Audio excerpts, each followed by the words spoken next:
tarde, presidente. Boa tarde, Bebetão.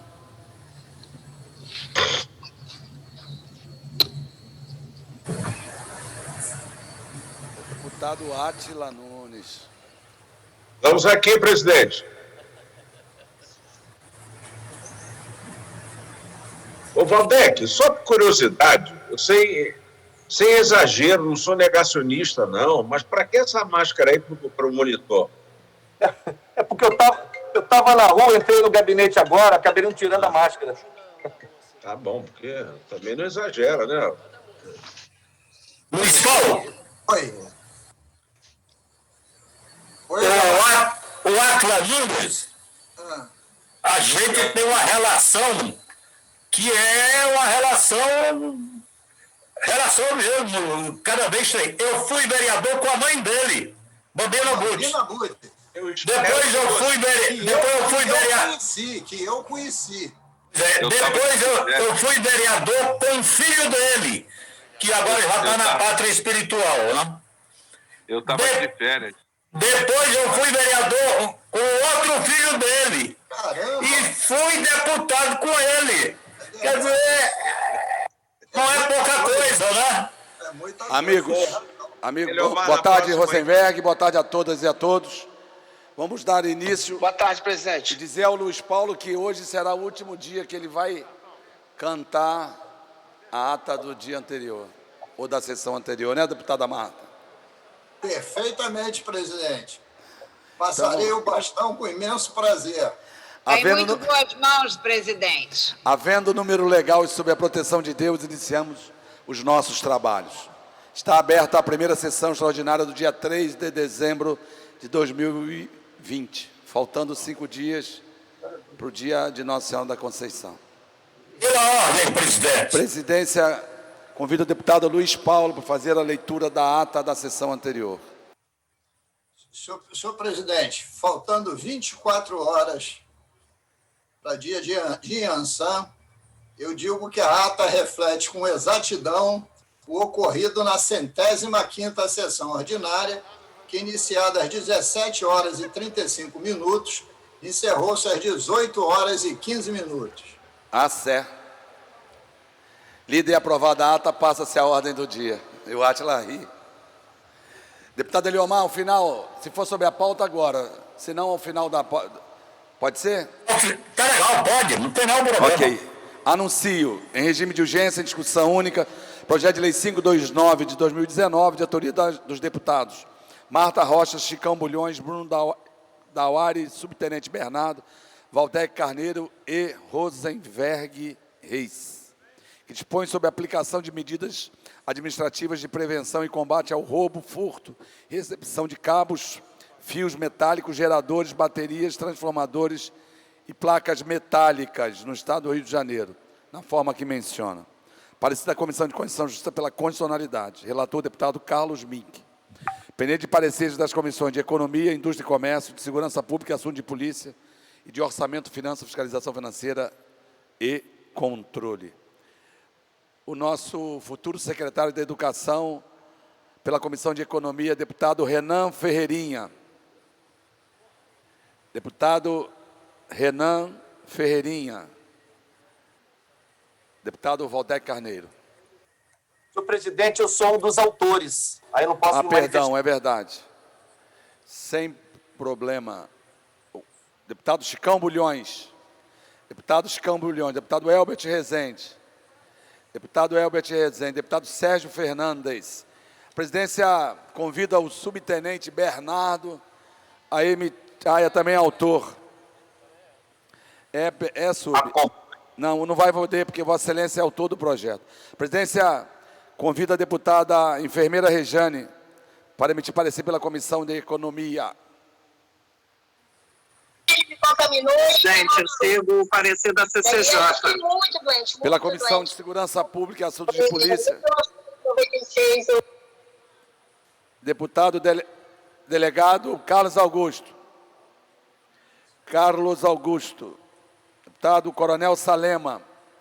Deputado Coronel Salema.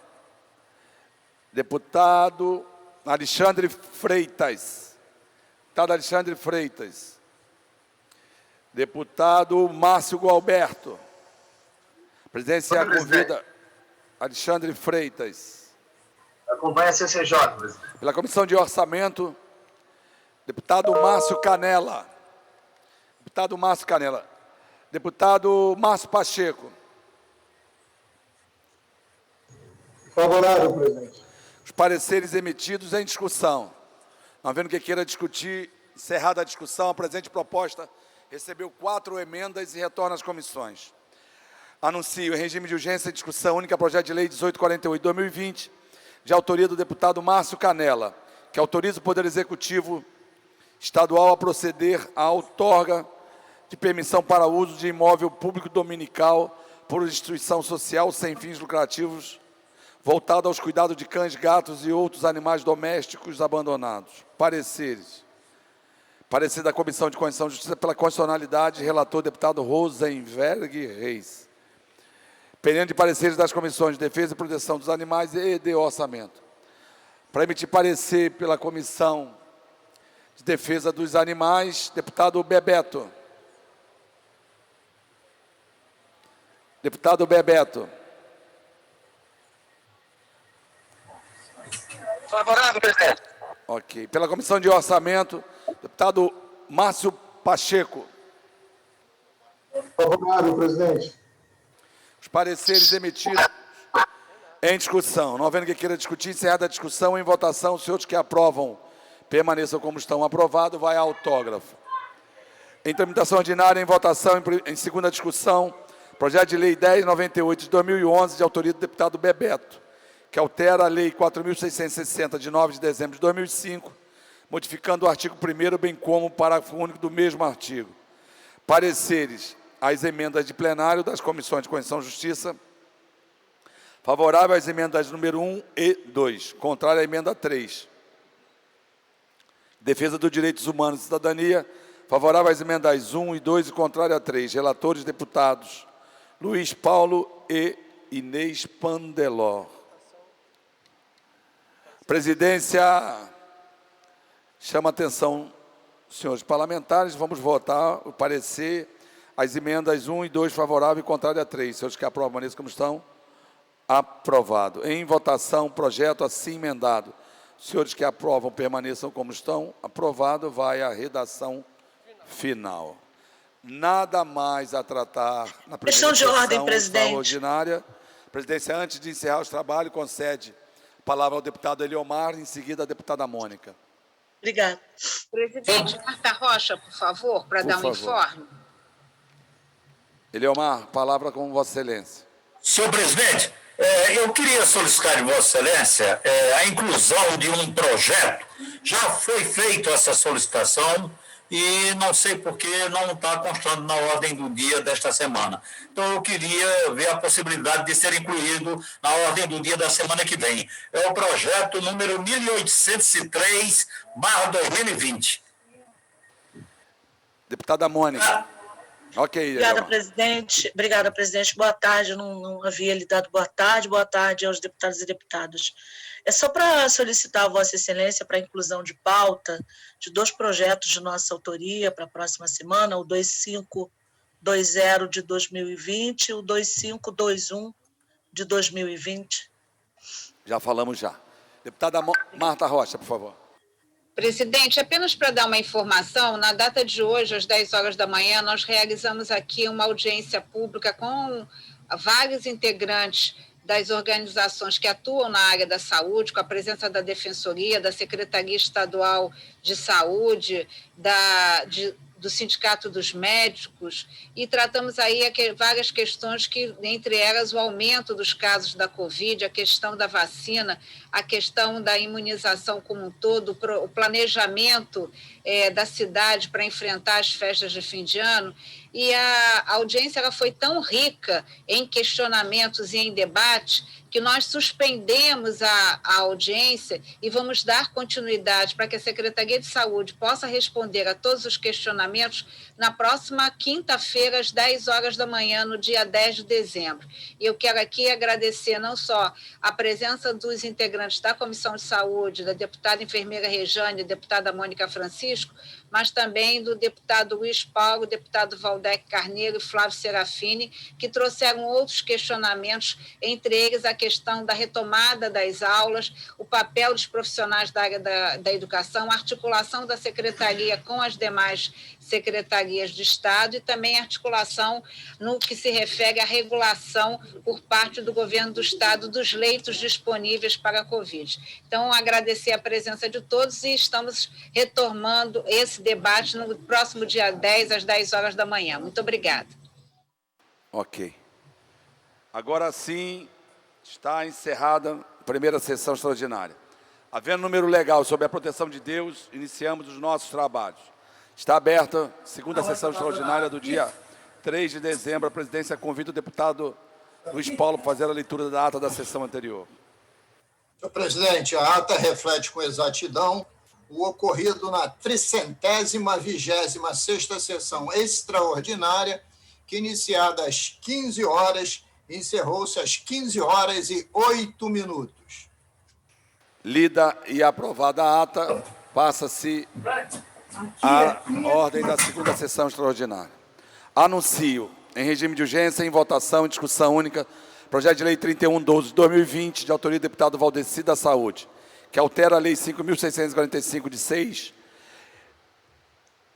de janeiro de 2010 para instituir no calendário oficial do Estado do Rio de Janeiro o Dia Estadual de Prevenção e Conscientização à Saúde da População. Pareceres da Comissão de Constituição e Justiça pela Juridicidade, de Saúde favorável, de Orçamento, Finanças, Fiscalização Financeira e Controle favorável. Relatores deputados Carlos Mink, Marta Rocha e Márcio Canela. Pendendo de pareceres das Comissões de Constituição, Justiça, de Saúde, de Orçamento, Finanças, Fiscalização Financeira e Controle, a emenda de plenário. Para emitir parecer pela CCJ, deputado Márcio Pacheco. Senhor presidente, o parecer é favorável à emenda, concluindo por substitutivo. Pela Comissão de Saúde, deputada Marta Rocha. Acompanhe a CCJ. Pela Comissão de Orçamento, deputado Márcio Pacheco.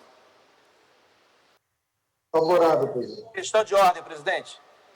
Questão de ordem, deputado Valdec.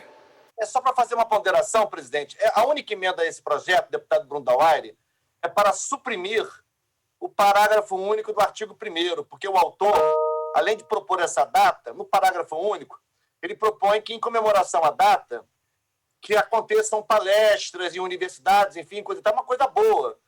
Talvez o deputado Bruno Dauaire tenha achado que é um mandamento muito categórico, podia pelo menos manter o parágrafo em caráter autorizativo, do tipo assim, no dia em comemoração poderão acontecer palestras nas universidades e tudo mais, porque não é ruim a ideia. Queria ponderar com o deputado Márcio Pacheco. Trocar a palavra serão por poderão, é isso, deputado Valdec? Ajuda e mantém a ideia do autor. Eu acho que seria legal. Pode ser, Márcio. Senhor presidente, é porque a emenda é supressiva. Como é que eu proponho uma modificativa? Eu não tenho outra emenda. É porque a emenda é supressiva, não há como emendar, nem subemendar, deputado Valdec, porque não temos uma emenda para subemendar. Ela é supressiva. Ok. Márcio já foi. Então, com os pareceres emitidos,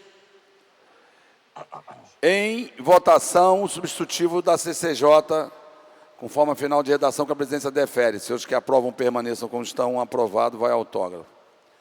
Em regime de urgência, em discussão única, projeto de lei 1033 de 2019, de autoria dos deputados Gustavo Schmidt e André Siciliano, que institui o Banco de Dados de Reconhecimento Facial e Digital de Crianças e Adolescentes e Desaparecidos. Pendendo de pareceres das Comissões de Constituição, Justiça, de Assunto da Criança, do Adolescente e do Idoso, de Segurança Pública, Assuntos de Polícia e de Orçamento, Finanças, Fiscalização Financeira e Controle. Para emitir o parecer pela Comissão de Constituição e Justiça, deputado Márcio Pacheco.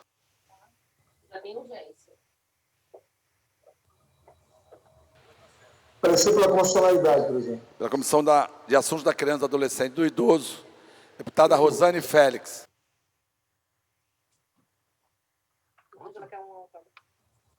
Deputada Rosane Félix. Deputado Daniel Librelon. Deputado Daniel Librelon. Deputada Lucinha. Segue o parecer da CCJ, presidente. Ok, Daniel, obrigado.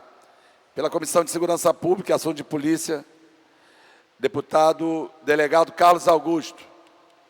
Deputado Carlos Augusto. Deputado Coronel Salema. Deputado Coronel Salema. Deputado Alexandre Freitas. Deputado Alexandre Freitas. Oi, presidente.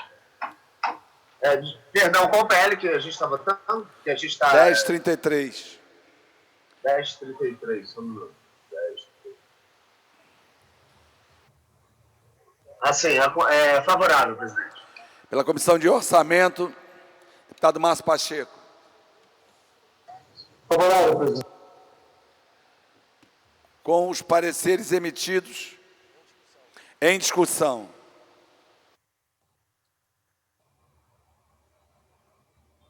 Não havendo quem queira discutir, encerrada a discussão, a presente proposta recebeu 12 emendas e retorna às comissões.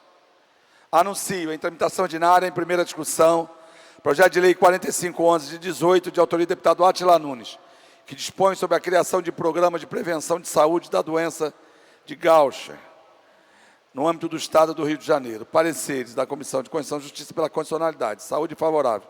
De Assuntos Municipais e Desenvolvimento Regional, favorável. De Orçamento, Fiscalização Financeira e Controle, favorável. Relatores, deputados Max Lemos, Marta Rocha, Mônica Francisco e Márcio Pacheco. Em discussão. Não havendo quem queira discutir, encerrada a discussão, a presente proposta recebeu 3 emendas e retorna às comissões. Pela ordem, presidente. Deputado Valdec Carneiro.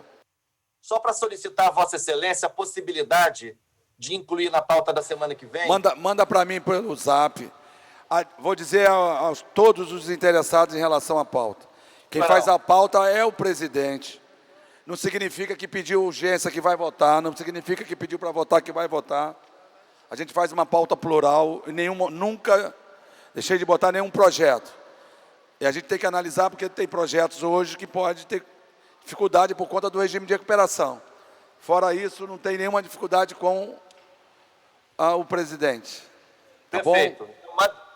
Eu vou responder todos que fizeram, já me perguntaram, eu vou responder. Pode mandar por via zap lá, Valdec, por favor. Ok, obrigado. Nada mais a tratar na segunda sessão extraordinária, a mesma está encerrada. Havendo número legal e sob a proteção de Deus, iniciamos os nossos trabalhos. Está aberta a sessão ordinária do dia 3 de dezembro de 2020. A presidência convida o deputado Luiz Paulo a fazer a leitura da ata da sessão anterior. Desligado. Senhor presidente, a ata reflete com exatidão o ocorrido na 327ª sessão extraordinária, que iniciada às 15h09, encerrou-se às 15h15. Lida e aprovada a ata, passa-se a ordem do dia. A presidência vai conceder, pela ordem, para o Alexandre Quinoplo, que ele estava no microfone de parte, com a mão levantada, mas estava sem som. Então, eu encerrei a sessão anterior e vou concedê-lo agora 2 minutos, deputado. Presidente, não é rápido, eu não sei se foi falado aqui anteriormente, só para lembrar que hoje é Dia Internacional das Pessoas com Deficiência, então, lembrar dessa importante data, lembrar também do nosso saudoso Gil, que sempre trabalhou por essa pauta. Hoje estive num evento no Cristo Redentor, tratando exatamente sobre o Dia Internacional do Deficiente. E o mais engraçado é que no Cristo não tem um elevador para chegar até o Cristo aos deficientes, tem que subir pela escada rolante. Enfim, parabenizar todos os bravos lutadores que têm alguma deficiência e mesmo assim continuam seguindo sua vida, mesmo com todas as dificuldades no nosso estado. Obrigado, presidente. Então, a ata já está aprovada, vamos à ordem do dia. Anuncio em regime de urgência, em discussão única, projeto de lei 438 de 19, de autoria dos deputados Alana Passos, Carlos Caiado, Lucinha e Márcio Gualberto, que obriga a concessionária de passageiros sob trilhos a impedir a comercialização de cigarros contrabandeados, maconha, cocaína, crack e drogas sintéticas nas plataformas do ramal de Santa Cruz Central e Gramacho Central. Tem problema com o ramal de Japeri, não botaram o ramal de Japeri. Vou arrumar um problema aí. Parecer da Comissão de Constituição e Justiça pela condicionalidade. Relator, deputado Jorge Felipe Neto. Pendendo de pareceres das comissões de prevenção ao uso de drogas, dependentes químicos em geral e transportes, economia, indústria e comércio e orçamento. Vamos escolher o parecer pela comissão de prevenção ao uso de drogas. Com a palavra o deputado Daniel Librelon.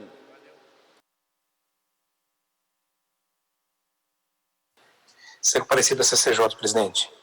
Pela comissão de transporte, deputado Alexandre Knoploch.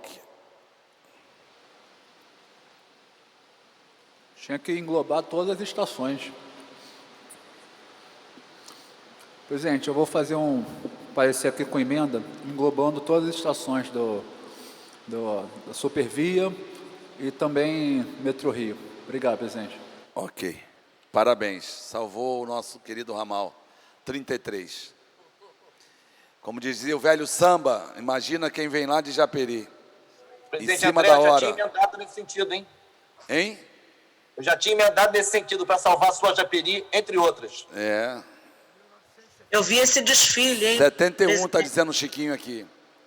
Em cima da hora. Sempre com sambas bacana. Em cima da hora. Pela Comissão de Economia, deputado Valdec Carneiro.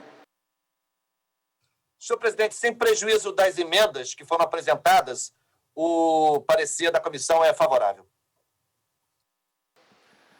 Pela Comissão de Orçamento, deputado Márcio Pacheco.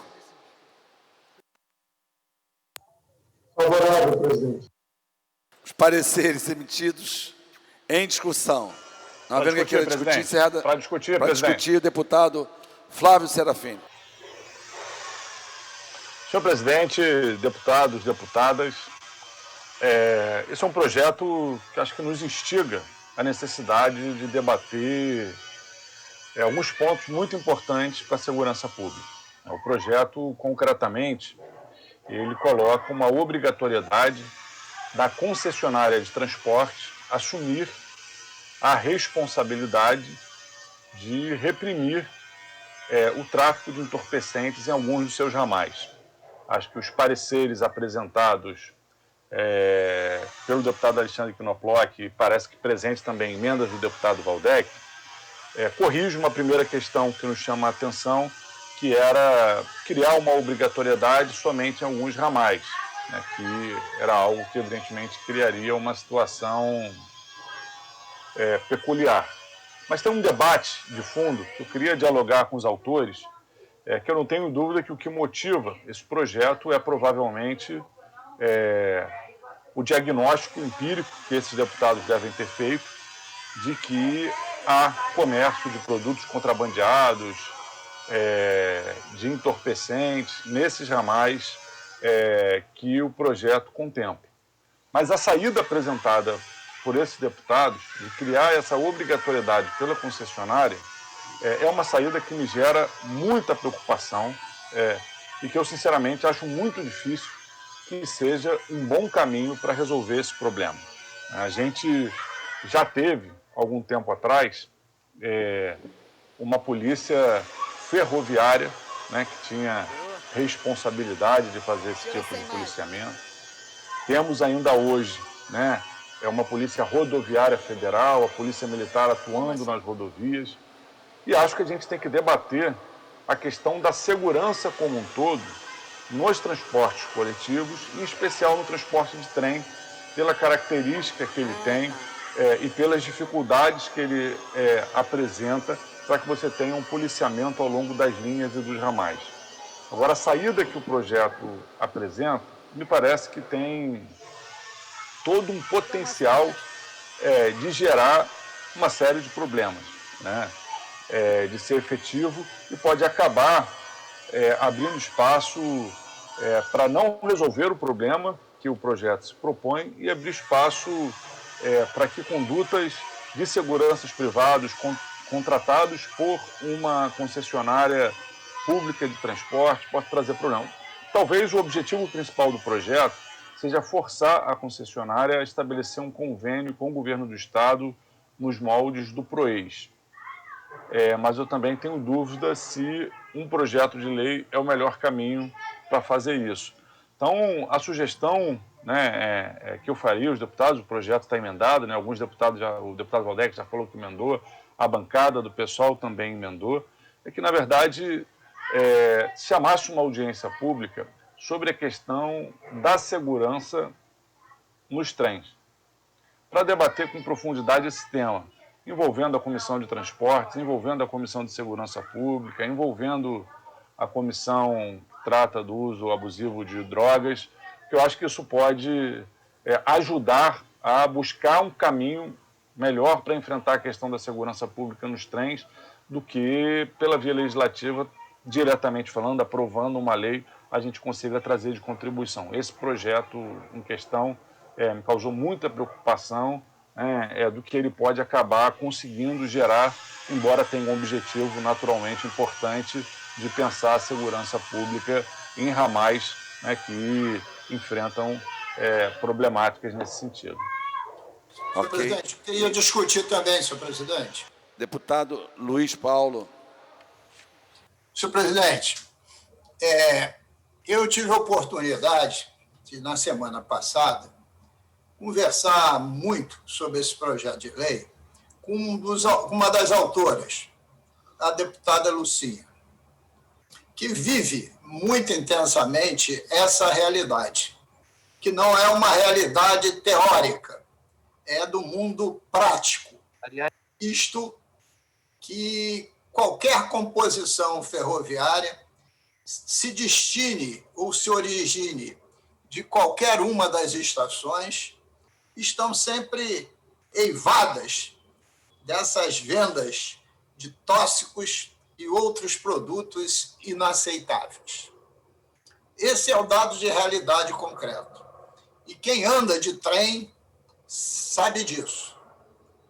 Eu também, senhor presidente, produzi muitas emendas, quer seja para dar esse projeto a generalidade do transporte ferroviário, sem definir origem e destino de nenhuma estação, quer seja até na hipótese de mitigar esse possível conflito, que é a inexistência de uma polícia ferroviária e, por via de consequência, não caberia à Supervia criar uma polícia específica com essa finalidade. Mas acho, aí discordando do deputado Flávio Serafini, que essa obrigatoriedade da Supervia pode ser de estar conveniada, sim, um convênio específico, né, quer seja com a Polícia Civil, com a Secretaria de Polícia Civil, quer seja com a Secretaria de Polícia Militar, né, para que essas questões sejam investigadas e reprimidas, porque falta competência legal para a própria Supervia fazer isso de mote próprio. Não cabe uma concessionária de serviço público ter uma polícia específica, né? O poder de polícia é poder de Estado, né? Mas conveniar, ela pode ter obrigação de conveniar. E se não o fizer, evidentemente, pode estar sendo sujeita a multa, porque está agindo contrariamente ao consumidor. Pode ser multado, inclusive, pelo Código de Defesa do Consumidor. Então, eu também propiciei diversas emendas para tentar encontrar um ponto comum entre aquilo que o projeto está propondo e o possível. E me parece, de fato, que o possível seria conveniar. E se não conveniar, multa. Porque, mediante o convênio, você pode exigir que o convênio seja cumprido. Se não tiver convênio, não há o que seja cumprido. Até porque essa já é uma atribuição ampla, geral e restrita, tanto da Secretaria de Polícia Civil quanto da Polícia Militar, fazer o combate ao narcotráfico. Esteja aonde ele esteja, seja nas barcas Rio-Niterói, seja nos trens, seja no metrô, seja nas estações de ônibus, pouco importa, né? O poder de polícia é para isso. Isto é um crime, e dos crimes mais duros que a gente vive no nosso estado do Rio de Janeiro. É que essa associação perniciosa entre o narcotráfico e a milícia, né, que vem a cada dia avançando mais. Então, a gente precisa enfrentar essa questão, porque nós já estamos com o nosso transporte público, principalmente o trem, mas não só, sujeito à crise da pandemia e uma contaminação altíssima. E ainda tem que conviver, né, com a submissão dos vendedores de tóxico dentro dos modos e meios de transporte. Isso é inadmissível. Isso é uma falha brutal do sistema de segurança pública. E os deputados têm razão de querer apontar uma solução para isso. O que não podemos é ficar de braços cruzados em relação a essa questão. Pode ser que essa solução, né, proposta não seja a melhor possível. Então, vamos buscar mediações. E propostas com emendas de mediações também a fizemos ao projeto. Muito obrigado, senhor presidente. Para discutir, presidente. Deputado Valdec Carneiro.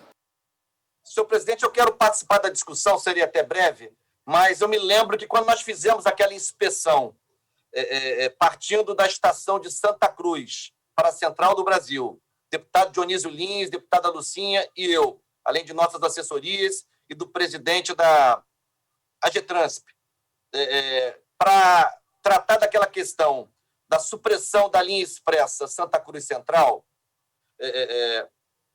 chamou a atenção o fato de que numa estação, deputado Luiz Paulo, deputado Flávio, na estação de Senador Camará, André, há instalações montadas do tráfico dentro da área da plataforma, né? A barraca montada, organizada, onde eles fazem a comercialização, né? Enfim, então é uma coisa absolutamente impressionante, assintosa, sobre todos os aspectos. Então, acho que o projeto propõe uma discussão muito relevante, né? Sem dúvida alguma que era preciso fazer emendas no sentido de que, uma vez transformado em lei, qualquer que seja o texto final, que será aperfeiçoado certamente, que alcance todos os ramais, não se trata apenas de focar neste ou naquele ramal. É preciso fazer essa discussão aprofundada, como trouxe o Flávio, a respeito de que não se conceda um poder de polícia a essas concessionárias privadas. É óbvio, isso não é aceitável.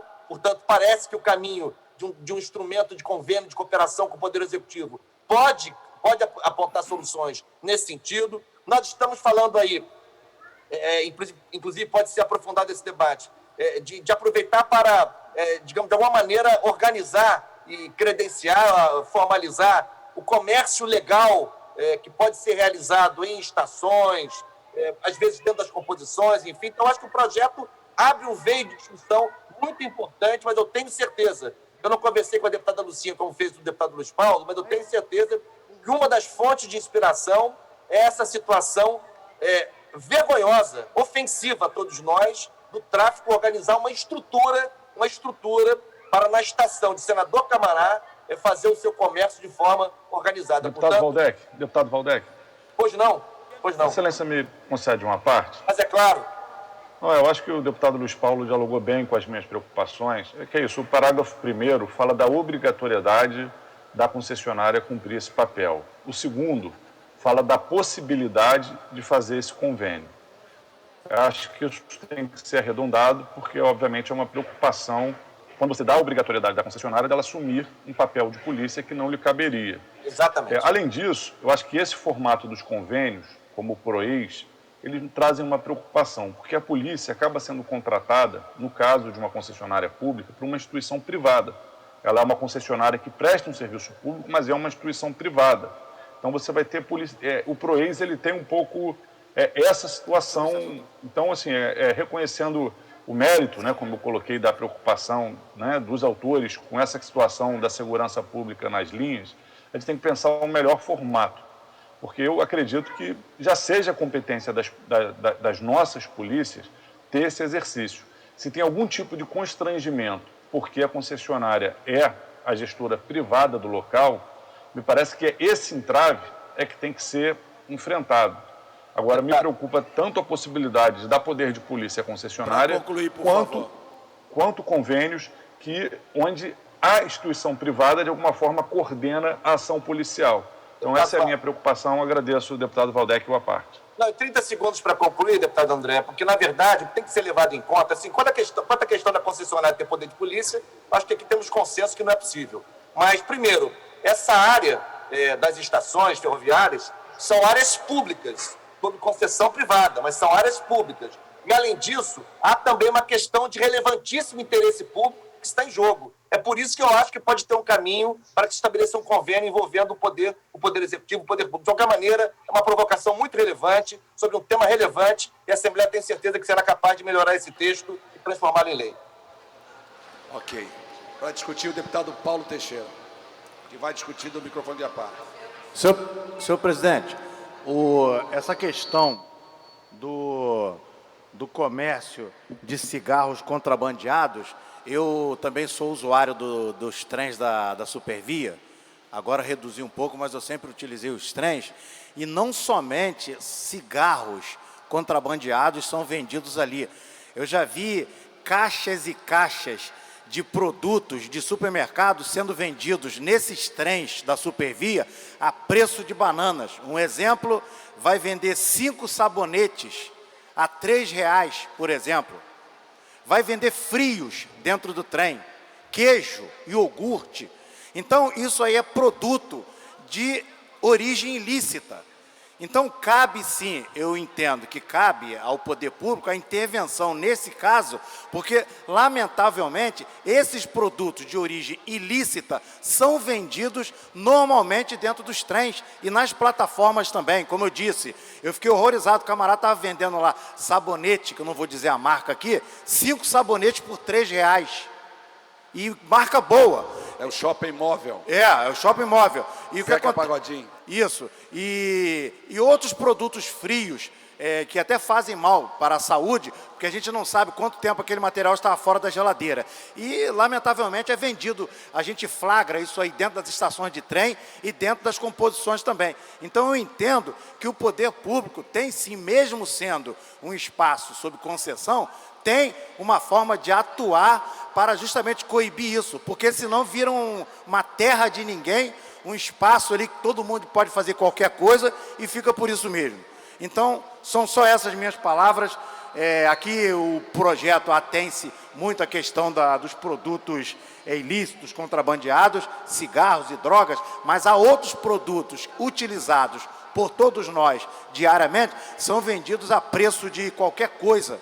É um escambo, se o camarada oferecer lá R$1 por 10 sabonetes, acaba vendendo e comprando e fica por isso mesmo. Muito obrigado, senhor presidente. Não havendo quem queira discutir, encerrada a discussão, a presente proposta recebeu 29 emendas. Retorna às comissões. Anuncio, em regime de urgência, em discussão única, projeto de lei 1674 de 2019, de autoria dos deputados Zeidan, Jair Bittencourt, Max Lemos, Bruno Dauari, Fábio Silva, Jorge Felipe Neto, Mônica Francisco, Dionísio Lins e Gustavo Schmidt, que determina que sejam amplamente divulgados os requisitos para a concessão da tarifa social criada pela Lei 12.212 de 2010, parecida à Comissão de Constituição e Justiça pela condicionalidade. Relator deputado Luiz Paulo. Pendendo de pareceres das Comissões de Direitos Humanos e Cidadania, Minas e Energia e de Economia. Pela Comissão de Defesa dos Direitos Humanos, deputada Renata Souza. Senhor presidente, o projeto em análise é meritório por estabelecer métodos de divulgação ampla dos critérios e documentos necessários para a concessão da tarifa social de energia elétrica. Dessa forma, dá mais transparência à concessão de tarifa social, mas principalmente promove as possibilidades de concretização desse direito, tornando-o mais acessível. Por essas razões, o nosso parecer é favorável. Pela Comissão de Minas e Energia, deputado Max Lemos. Deputado Max Lemos. Deputado Luiz Paulo. Presidente, no mérito, favorável. Pela Comissão de Economia, deputado Valdec Carneiro. Senhor presidente, no mérito, a Comissão de Economia opina favoravelmente ao projeto. Os pareceres emitidos em discussão. Não vendo que queira discutir, encerrada a discussão, a presente proposta recebeu uma emenda e retorna às comissões. Em tramitação ordinária, em discussão única, projeto de resolução 398/2020, de autoria do deputado Márcio Canela, concede medalha Tiradentes e respectivos diploma à excelentíssima senhora desembargadora Inês da Trindade Chaves de Mello. Parecer da Comissão de Normas Internas e Proposições Externas, favorável, relator, deputado Rodrigo Bacelar. Em discussão, não havendo que queira discutir, encerrada a discussão, em votação, os senhores que aprovam permaneçam como estão. Aprovado, vai à promulgação. Projeto de resolução 436/2020, de autoria do deputado Bruno Dauari, concede o título cidadã do Estado do Rio de Janeiro à senhora Juscelia Oliveira Freitas, a deputada Tia Ju. Parecida da Comissão de Normas Internas e Proposições Externas, favorável, relator deputado Márcio Canela. Em discussão, não havendo que queira discutir, encerrada a discussão, em votação, os senhores que aprovam permaneçam como estão. Aprovado, vai à promulgação. Tanto o 398 como o 436, com abstenção do novo. Indicação legislativa 302/2020, de autoria do deputado Flávio Serafim. Solicita a criação do cargo de bibliotecário na estrutura básica da Secretaria de Estado de Educação, SEDUC, e a inclusão do profissional na resolução SEDUC 5.664 de 2018, com a finalidade de cumprir a Lei Federal 1.224 de 2010. Parecer da Comissão de Indicações Legislativas favorável, relator deputado Carlos Augusto. Questão de ordem, presidente. Questão de ordem, deputado Waldeck. Não, só para agradecer ao deputado Flávio Serafini, que me concedeu a coautoria dessa indicação legislativa, já até foi republicada com meu nome como coautor. Eu queria fazer o registro público aqui e agradecer ao Flávio por esse gesto. Registrado está. Em discussão, havendo que queira discutir, encerrada a discussão, em votação, os senhores que aprovam permaneçam como estão. Aprovado, vai à publicação. Nada mais a tratar na ordem do dia. A presidência já escala aqui Luiz Paulo para discutir, para me inscrevo, presidente. Expediente Flávio final. Serafini. Flávio Serafini. Ok. Presidência, dá as boas-vindas ao nosso amigo deputado Átila Nunes. Saudade era grande. Deputado Átila. Boa tarde a todas e a todos. Boa tarde, presidente. Boa tarde. E o enredo da sinagoga foi 84, hein, presidente? Quem me disse que era 71, eu Senão nem dava, eu era um bebê nessa época. Eu acho que é 74 ou 76. A dúvida eu falei aqui, eu achava que era 74 ou 76. Em cima da hora. Boa tarde, presidente. Muito boa tarde. Bom 84. Presidente. Assistindo aquela arquibancada de madeira, ainda. Bom final de semana. Imagine quem vem lá de Japeri, imagine. Pois é. Quem...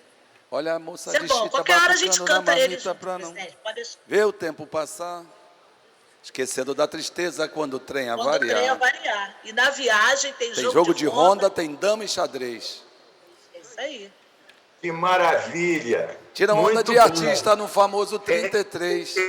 Trombadinha quase sempre Paquera e panha. Apanha quando mexe com alguém. Não é tão mole andar de pingente no trem. Não é tão mole andar de pingente. É isso mesmo. Então, boa tarde, bom final de semana a todas e a todos. Beijos, beijos. Gente, boa tarde. Muito boa tarde. Muito boa tarde e muito bom final de semana também. Eu disse, boa tarde, Fábio. Eu disse que era uma satisfação tê-lo de volta, Átila. E a saudade era grande. Vossa Excelência estava distraído ao telefone. Sejam bem-vindos. Beijos. Átila Libertário de volta. Está encerrada a ordem do dia. Passa-se ao expediente final. Primeiro orador, o deputado Luiz Paulo. Beijos.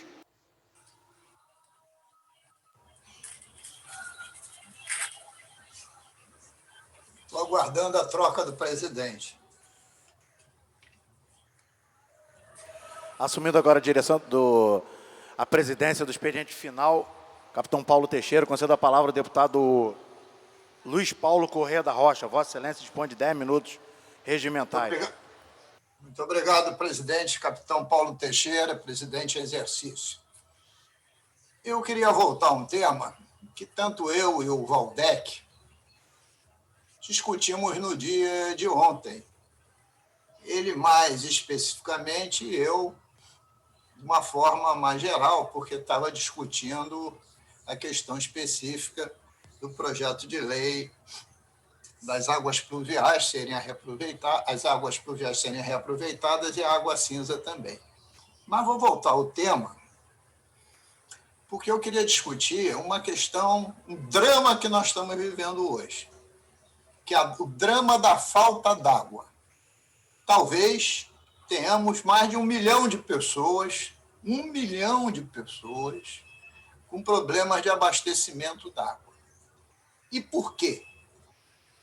Desde que começou a crise das geominas, deputado Flávio Serafim, eu venho aqui mostrando que o sistema Guandu e a estação elevatória do Lameirão são um conjunto que foram planejados, construídos e inaugurados no governo de Carlos Frederico Werneck de Lacerda, que Vossa Excelência, deputado Flávio Serafim, não assistiu porque não era nascido ainda, porque ele terminou nos idos de 1965. Né? Foi sucedido por Negrão de Lima, ainda no antigo Estado da Guanabara. Uma obra coordenada pelo então engenheiro, que o Eliomar Coelho conhece, chamava Veiga Brito, que chegou a ser presidente do Clube de Regatas do Flamengo. 65 para 2020 são 55 anos de existência. É um sistema, tanto a estação de tratamento de água quanto o bombeamento, que está com uma vida útil ali quase no limite. E quem já assistiu, quem já visitou, como eu já o fiz diversas vezes, a estação de bombeamento do Lameirão é uma grande caverna com mais de 80 metros de altura dentro da rocha. E as bombas de sucção que bombeiam para o conjunto da cidade da Baixada, vias túneis, adutoras, etc., são bombas feitas para esse sistema, que tem, no mínimo, uns 15 metros de altura, deputado Eliomar Coelho. Imagine, bombas de 15 metros de altura. Então, aquele sistema precisa ter sempre up-to-date, uma bomba reserva, uma daquelas totalmente revista e pronta para entrar em ação. E precisa ter uma manutenção corretiva incessante. E, quiçá, até já esteja na época de serem substituídas por outras que terão que ser fabricadas sob medida, porque são bombas que têm componentes de cobre, etc. Não é nada fácil, que não tem em prateleira de empresa nenhuma do mundo. E o que aconteceu? A bomba reserva não foi recuperada, uma das bombas que estava operando pifou, e o sistema não dá mais conta de bombear para o conjunto da cidade e para a Baixada. E aí entra em colapso. Aí eu me pergunto, duas questões. Por que isso aconteceu? Se a SEDAI é uma empresa lucrativa, que no último ano deu lucro de R$1 bilhão, não aconteceu, primeiro, porque este lucro não retornou para ser investido na SEDAI. Ficou na mão do Estado. Segundo, que os últimos dirigentes da SEDAI, né, principalmente o penúltimo dirigente, né, pegou a SEDAI num período que ela estava tisnada de cabo a rabo pela corrupção. A direção, sob o comando de quem? Do pastor Everaldo. E quem está dizendo isso não sou eu, são as delações premiadas, são as delações espontâneas, é a investigação do Ministério Público Federal, que afirma que este pastor Everaldo tinha o controle e domínio da SEDAI, do DETRAN e de parte da Secretaria de Saúde. Eu estou repetindo aquilo que eu li nas denúncias. Então, a SEDAI foi usada nesses últimos 2 anos, e não só, né, pela sua direção, como um instrumento político e como um instrumento de conseguir fazer da SEDAI uma rentabilidade de propina. Essa é a segunda questão. E aí me pergunto, será que também não deixaram isso acontecer porque queriam levar a SEDAI para o buraco, como aconteceu com a Geosmina, que também os raspadores do fundo do lodo, da extratação de tratamento do Guandu, haviam sendo retirados porque envelheceram, não prestavam mais, e não colocaram outros? Será que isso não foi feito de propósito para criar um clima que a SEDAI é totalmente incompetente para gerir o saneamento, para poder vendê-la? Eu me pergunto. Porque se essa hipótese for verdadeira, é um crime absurdo. Tanto a crise das Geominas, quanto a crise agora do Lameirão. Porque isso tem um preço. E quem paga é a população fluminense, principalmente a população da região metropolitana e da cidade do Rio de Janeiro. Mas tem uma coisa a mais. Nessa modelagem feita pelo glorioso BNDES, a SEDAI vai continuar a existir, mas vai ficar com a captação, o tratamento e o bombeamento. Então, aqui, na região metropolitana do Rio, estou aqui me abstraindo agora do sistema Imunana Laranjal, lá em São Gonçalo, a SEDAI vai continuar com esse sistema criado em 1965. Guandu, Lameirão. E ela vai ter, por ano, um valor que não vai lhe permitir, como está nessa modelagem, fazer uma reforma profunda desse sistema.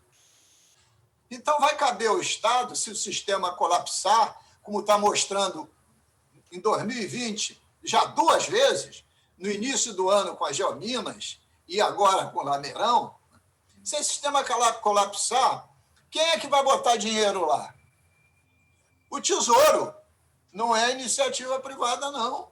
Porque a iniciativa privada ficará encarregada das áreas de distribuição. Então, essa é uma questão também séria. Quando você discute qual é o preço da água, não é fazer uma média aritmética, deputado Eliomar Coelho, como vi outro dia o governador fazendo uma reflexão entre o preço do metro cúbico da água que o BNDES está atribuindo e o preço da água que alguns profissionais da SEDAI acham que é o preço justo, né, para que tenha uma manutenção correta do sistema Guandu e do Lameirão. Né? Se pegar um e outro e fazer a média que dá certo. Né? Dando aqui como exemplo, se Vossa Excelência, deputado Eliomar Coelho, acha que um produto custa R$1 e eu tenho convicção que custa 3, se a gente fizer a média, dá 2. Mas se eu tenho convicção que custa 3, a média de 2 faz com que eu vá perder 1. Pô. Média não é isso. A média, aliás, em estatística, qualquer variante estatística começa a ter algum efeito quando o número de amostras é maior do que 9. Né? Então, não é fazer a média entre o que é o BNDES e o que acha que alguns profissionais da SEDAI têm que vender o preço da água.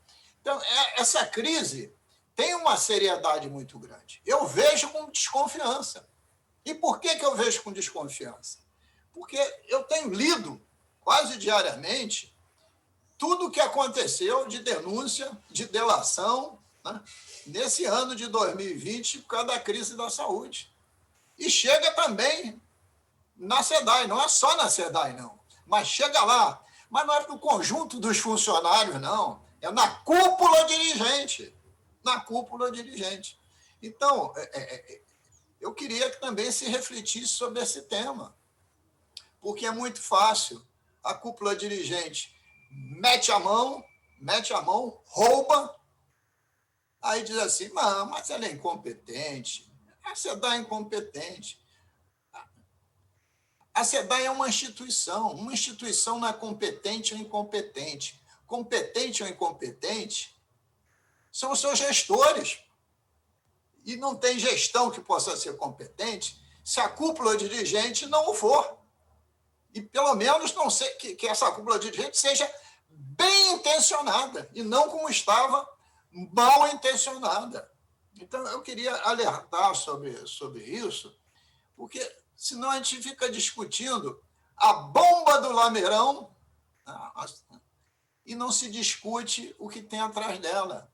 Por que precisa 45 dias? Se tivesse mandado há um ano atrás fazer a reforma da bomba, ela estava prontinha. Prontinha. Isso não se acontece só no Lameirão, não. Eu mesmo vivi um problema uma vez aqui, chamado pela comunidade de São Conrado, ali na subida da estrada que vai lá para a Gávea Pequena, Canoas. Lá tem uma comunidade, ele mais deve conhecer, quem sobe Canoas lá direito, estava tudo sem água. Aí eu fui verificar por que estava sem água. Que a bomba que bombeia para lá estava queimada. Eu disse, cadê a bomba reserva? Está consertando. Mas está consertando há quanto tempo? Há mais de ano. Bomba reserva é para estar boa, lá no lugar. Uma pifu entra no lugar na hora. Isso a vovó viu a uva. Isso não tem que fazer planos estratégicos de manutenção. Qualquer grande produção de água, você não sabe o que vai acontecer em um determinado momento, você tem que ter sempre um esquema alternativo, um esquema reserva. Então, chama atenção, porque ontem eu queria aprofundar mais essa discussão para fazer essa reflexão e o tempo não me permitiu. Então, a faço na tarde de hoje. Muito obrigado, senhor presidente. Passo agora a palavra ao deputado Flávio Serafini. Vossa Excelência dispõe de 10 minutos regimentais. Senhor presidente, deputados e deputadas, eu venho hoje aqui à tribuna para voltar a debater um tema que, infelizmente, a gente ainda não conseguiu superar, que é o tema da Covid-19. A gente, no mundo inteiro, continua tendo que conviver com essa pandemia.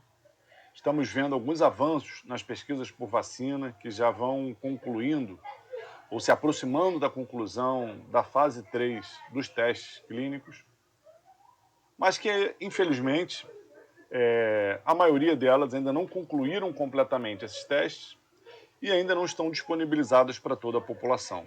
Então, a pandemia continua. A gente tem no Brasil algumas estimativas que falam da soroprevalência. O que é a soroprevalência? É o percentual de pessoas numa sociedade que já se imunizaram por estar em contato com o vírus. E no Rio de Janeiro e no Brasil, a soroprevalência não chega a 20% dos casos. Em alguns lugares não chega a 10% dos casos. Isso significa que 90%, 80% da população continua vulnerável a, caso em contato com o vírus, adoecer e ter que enfrentar as consequências dessa doença causada pelo coronavírus.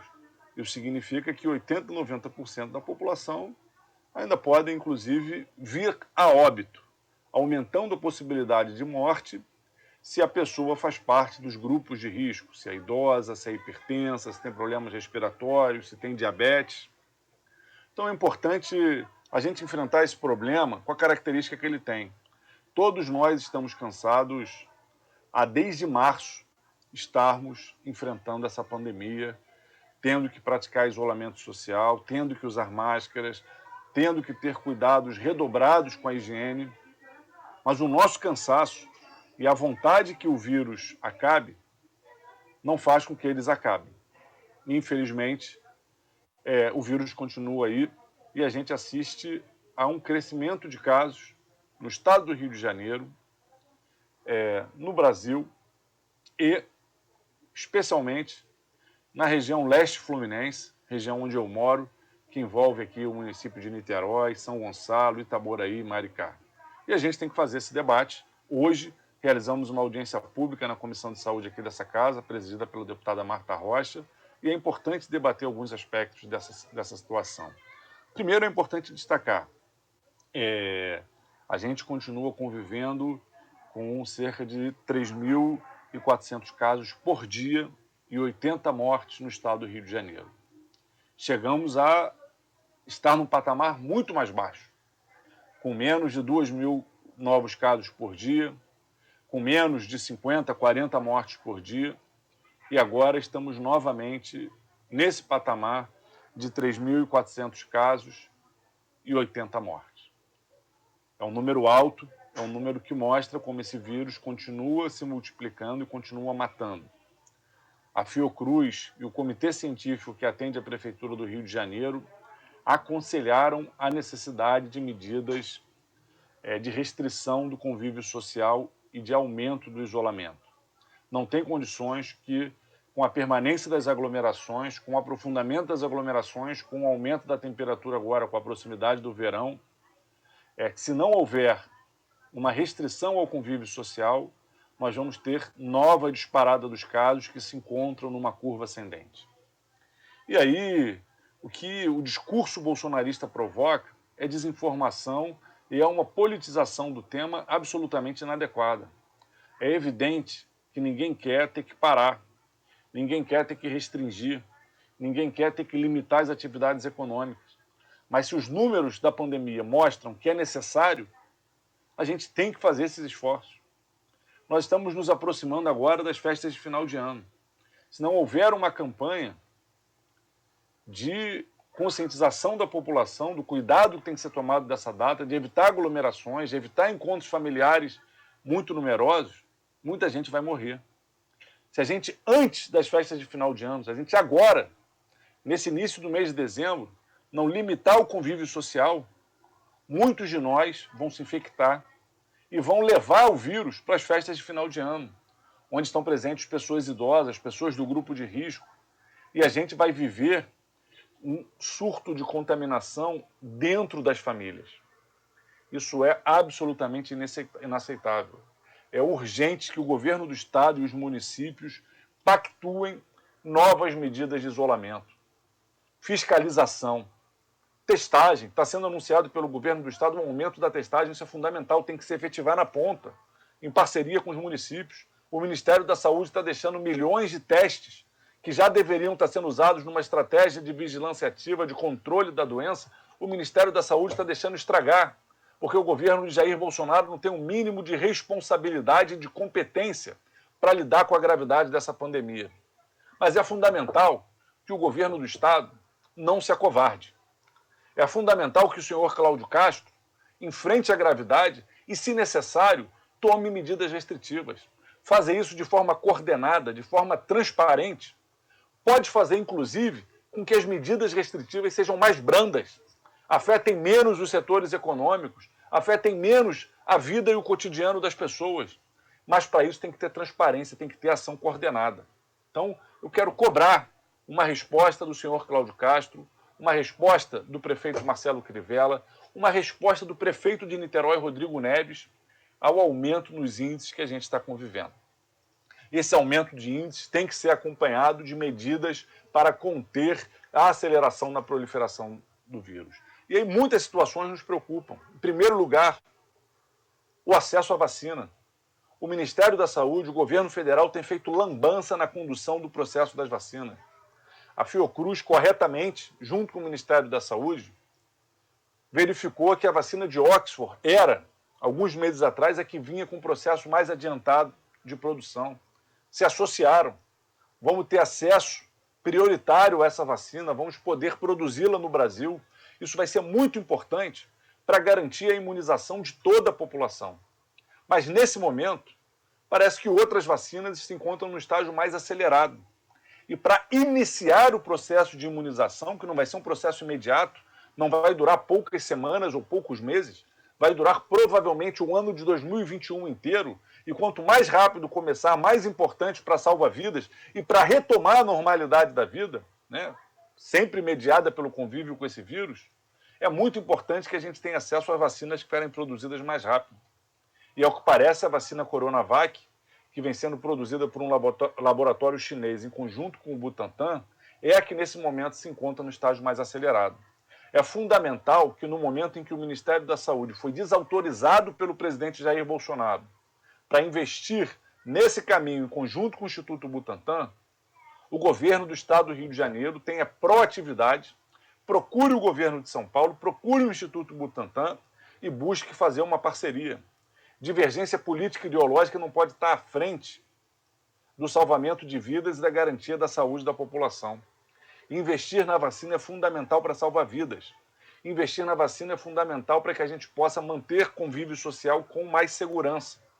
E ter acesso o mais rápido possível à vacina é fundamental. Enquanto outros países do mundo tratam de começar a vacinação no final de dezembro, no início de janeiro, o Brasil, conduzido pelo Ministério da Saúde, pode ser que só comece a vacinar no mês de abril. É muito importante que o governo do estado do Rio de Janeiro tenha proatividade, inicie um diálogo com o governo de São Paulo, e se o Ministério da Saúde for incapaz de, por irresponsabilidade, incompetência do senhor Jair Bolsonaro, buscar aquela vacina que se mostrar efetiva, segura e acessível o mais rápido possível, o governo do estado do Rio de Janeiro tem a obrigação de se movimentar, ter proatividade e buscar o acesso a essa vacina, independente do que fizer Jair Bolsonaro.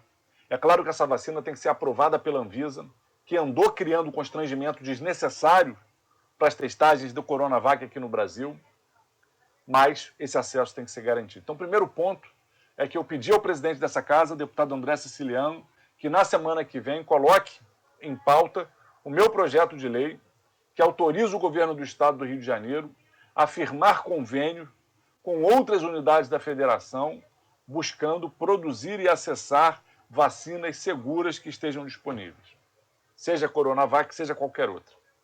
Não quero saber se ela é da China, se ela é da Inglaterra, se ela é da Alemanha ou dos Estados Unidos. Eu quero saber se a vacina é segura, é eficaz e é acessível para a população. É importante que todo mundo saiba. A vacinação não vai ser instantânea, não vai ser imediata. A gente está vendo esse debate, a vacinação vai ser obrigatória ou não vai? Como se, de repente, fossem chegar no Brasil 220 milhões de doses de vacina e botar a população toda para ser vacinada. Não é assim. O governo de São Paulo até agora acessou pouco mais de 1 milhão, a capacidade de ter 1 milhão de doses, porque ainda nem tem 1 milhão de doses. Tem os insumos para ter 1 milhão e 120 mil doses. Então, o debate é como vamos ter acesso e quando. E não se, nesse momento se vai ser obrigatório para todo mundo. Nesse momento, nos primeiros meses, até a metade do ano que vem, não vai ter vacina nem para metade da população brasileira. Vamos continuar convivendo com essa pandemia e a questão do acesso à vacina é fundamental. O segundo ponto é sobre a transparência nos números e a necessidade de adotar medidas. Aqui na cidade de Niterói, a gente tem visto o governo municipal fingir o tempo todo que a situação está sob controle. No final do mês de novembro, agora, a gente viu o prefeito chamar de canalhas quem estava dizendo que a situação em Niterói estava fugindo do controle. É grave. A gente está lidando com o aumento do número. A Secretaria de Estado de Saúde classificou Niterói como uma área que está com um risco maior de contaminação. Niterói, São Gonçalo e Itaboraí. A Prefeitura de Niterói tem que tomar medidas e tem que dar mais transparência às suas informações. Eu vou citar aqui um número que me chamou a atenção. Enquanto, pelos números da Secretaria Estadual de Saúde e do Ministério da Saúde, em Niterói já aconteceram 599 óbitos, de acordo com os números da Prefeitura de Niterói, só aconteceram 531. Uma diferença de mais de 10%. Uma diferença de mais de 60 mortes. Não um detalhe. Não um detalhe. Numa cidade com 500 mil habitantes, 60 mortes é mais de uma morte a cada 10 mil habitantes. É um número grave. É um número que muitas cidades não tiveram de mortes nessa pandemia, um índice. A diferença entre as estatísticas municipais e as estatísticas estaduais. Essa diferença é maior do que o índice de muitas cidades. Aqui em Niterói é uma diferença de mais de 10%. Essas estatísticas têm que ser esclarecidas. A população tem direito a ter acesso à informação de qualidade e transparente. A gente entra na página do município de Niterói para ter acesso às informações, a Prefeitura de Niterói faz uma malandragem que o governo do Bolsonaro tentou fazer. Ela divulga o número de novos casos a partir da data do aparecimento dos sintomas. O que isso faz? Isso achata a curva do período recente. Por quê? Porque o sintoma aparece hoje, mas ele só vai ser confirmado daqui a 2 semanas, daqui a 10 dias, daqui a 1 semana, na melhor das hipóteses. Então, só daqui a 1 semana que esse sintoma de hoje vai ser incluído na curva de acompanhamento do coronavírus. Mas daqui a 1 semana, ele vai ser incluído não com a data daqui a 1 semana, mas com a data de hoje. Então, a curva vai crescer para trás e vai diminuir no dia em que ela estiver sendo divulgada. Então, o método de divulgação do número de casos que a Prefeitura de Niterói adotou é o mesmo que o governo Bolsonaro tentou adotar há cerca de 6 meses atrás, o que levou à formação de um consórcio dos meios de comunicação no Brasil para garantirem acesso à informação adequada sobre o coronavírus no nosso país. É inaceitável que em um novo momento de aumento do número de casos, a gente continue com informações com pouca transparência e pouca qualidade na informação. Eu alerto, no município de Niterói a gente está batendo novamente o número de 120 pessoas internadas. Esse número só foi alcançado no auge da pandemia.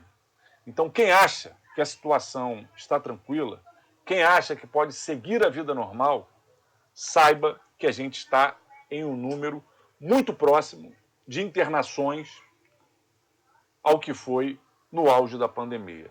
E, por fim, eu quero destacar que a gente está com a sensação, a gente vê os números, vê que está crescendo. A gente está com a sensação de que novos casos vão se aproximando. Novamente, eu tenho pessoas da minha equipe que estão contaminadas. E olha que a gente tem evitado o convívio, não temos trabalhado de forma aglomerada, estamos trabalhando no sistema de rodízio, priorizando o trabalho remoto. Agora, os números estão crescendo, pessoas próximas estão se contaminando e pessoas estão morrendo. Eu quero citar aqui pessoas da televisão brasileira. Nesse momento, por exemplo, a atriz Nissete Bruno, uma atriz muito conhecida do Brasil, que participou de várias novelas na Rede Globo, está internada com coronavírus.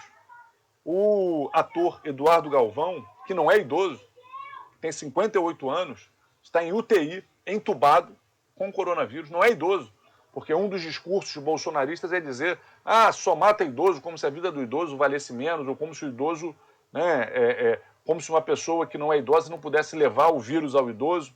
Mas não é verdade. Eu cito o ator Eduardo Galvão, de 58 anos, que está internado, entubado com coronavírus. E cito também o humorista Rodela, conhecido dos setores populares, ele participa de um programa popular na televisão e que faleceu, aos 66 anos, faleceu com coronavírus. Cito esses exemplos para que a gente veja que as mortes estão acontecendo, as internações e UTIs estão acontecendo e estão muito próximas da gente. É muito importante que os governantes tenham responsabilidade e, nesse momento de aumento do número de casos, apresentem uma agenda de contenção da proliferação do vírus para que a situação não piore e que a gente não tenha ainda mais mortes e a necessidade de tomar medidas ainda mais drásticas. Já temos aí 8 meses e alguns dias convivendo com o coronavírus. Não podemos repetir os mesmos erros que já vieram sendo praticados até aqui. Temos que tomar medidas que nos permitam controlar a pandemia, salvar vidas e, com acesso à vacina e com protocolos de segurança, vivermos da melhor maneira possível enquanto a gente ainda tem que conviver com essa pandemia. Peço ao deputado Flávio Serafini para que assuma a presidência, para que este parlamentar possa fazer uso da palavra nos próximos 5, 8 minutos e logo a seguir, Vossa Excelência já pode encerrar o expediente final.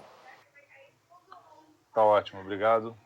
Então, assumindo aqui a presidência dos trabalhos, deputado Flávio Serafini, chamo para fazer uso da palavra o deputado capitão Paulo Teixeira. Vossa Excelência possui 10 minutos regimentais para fazer uso da palavra.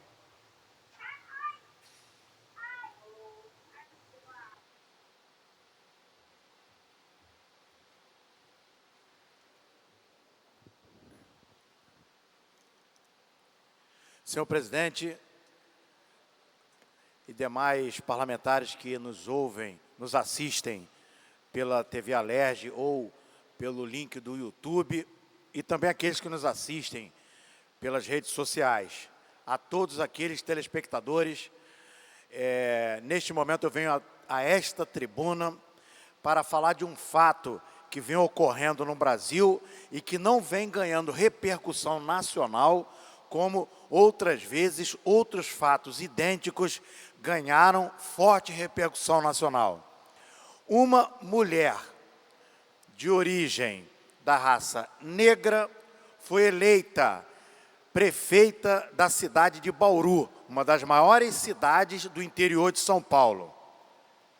Após a sua eleição, vários ataques começaram a ocorrer pela internet.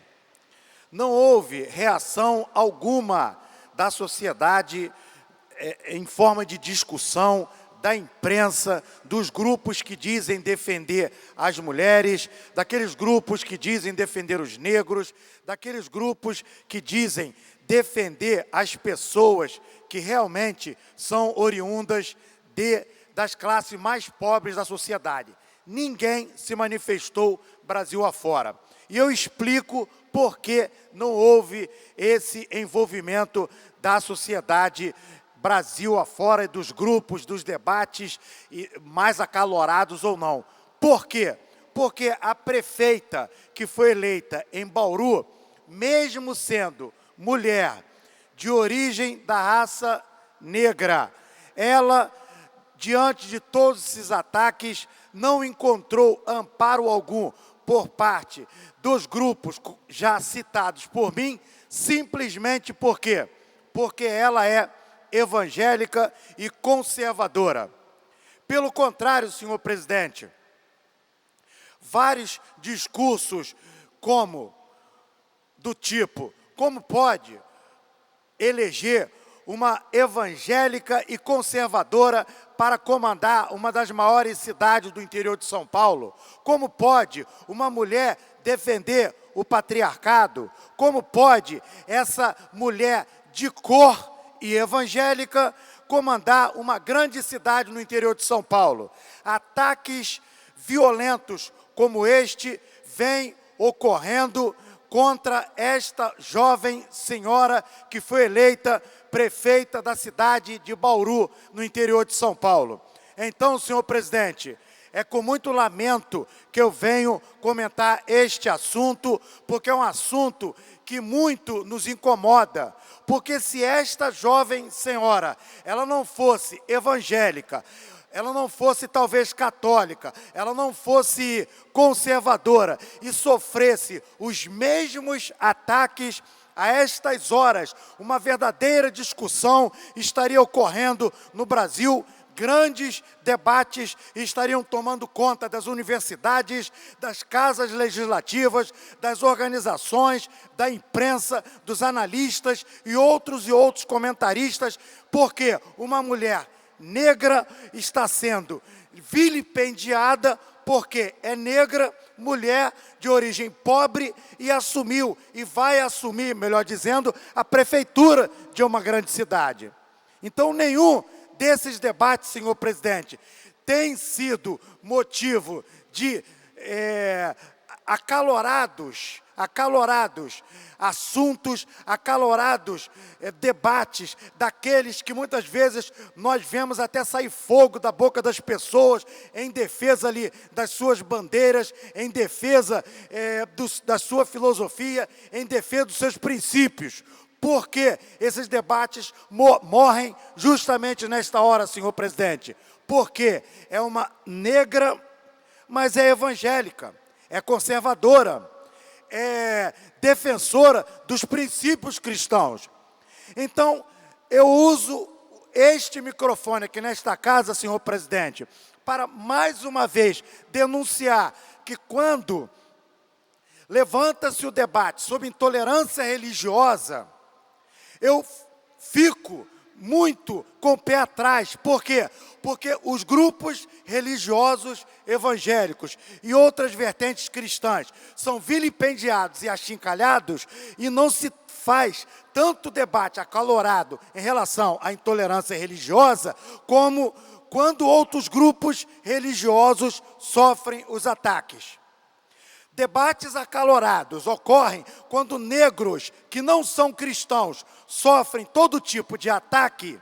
Aí cria-se um verdadeiro debate, uma verdadeira guerra, um verdadeiro terremoto por conta de um negro estar sendo atacado e a pessoa, evidentemente, acusada de praticar o racismo. E quando é mulher, aí disse que está se desrespeitando a mulher, porque não se respeita a mulher, porque a mulher muitas vezes é tratada como um ser humano de segunda categoria.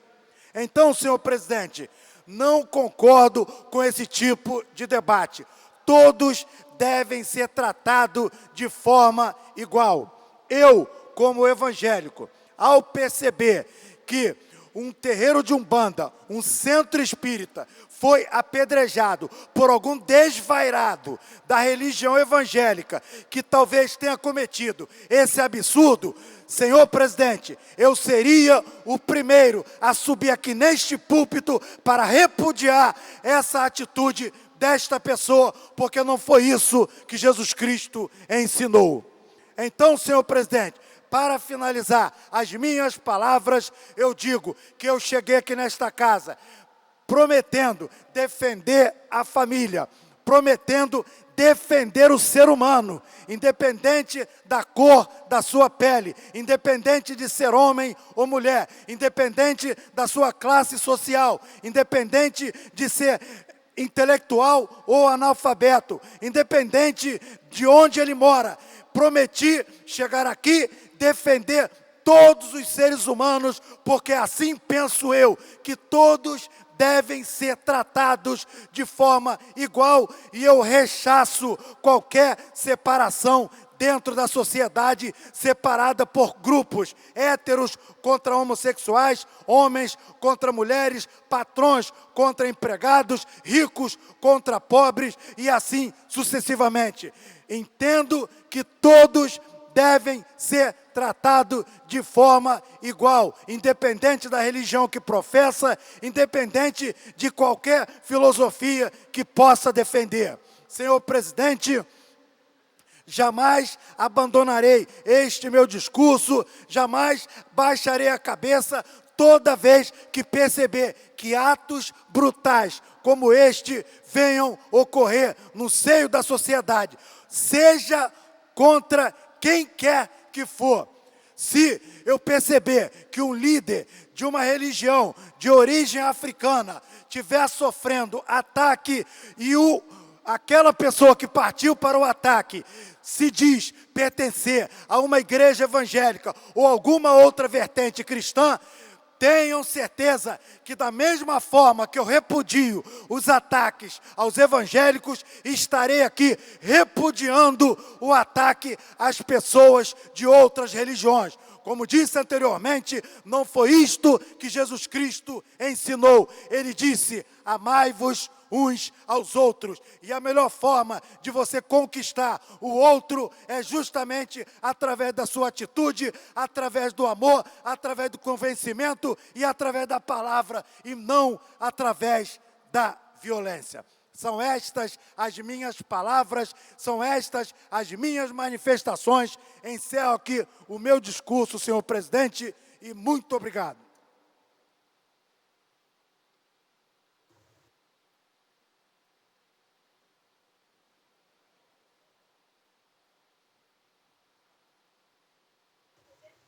Obrigado, deputado Capitão Paulo Teixeira. Encerro o expediente final. Boa tarde a todas e todos.